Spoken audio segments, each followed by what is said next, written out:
Goa Organics వారి skin care, hair care, wellness products కోసం AP, తెలంగాణలో డిస్ట్రిబ్యూటర్లు కావాలను వివరాలకు స్క్రీన్ పైన ఉన్న నెంబర్ కి కాల్ చేయండి. ఖమ్మం జిల్లా కూసుమంచి మండలం దేవుని తండ దగ్గర కారు అదుపు తప్పి బోల్తా పడింది.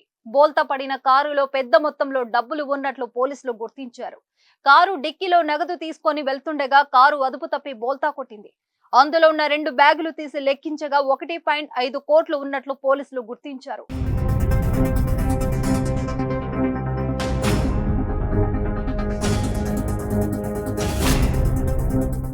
నగదుకు ఎలాంటి రసీదులు లేకపోవడంతో డబ్బు ఎవరిది, ఎక్కడికి వెళ్తుంది అనే కోణంలో కూసుమంచి పోలీసులు దర్యాప్తు చేస్తున్నారు. అయితే కారులో వెళ్తున్న వారు ఈ డబ్బును ఎక్కడి నుంచి ఎక్కడికి తరలిస్తున్నారనేది వెల్లడి కాలేదు. ఎన్నికలకు ఒక రోజు ముందే కారులో ఇంత డబ్బు బయటపడడంతో ప్రస్తుతం తీవ్ర కలకలం రేపింది. అయితే బోల్తా పడిన కారులో ఎంతమంది ఉన్నారనే తెలియాల్సి ఉంది.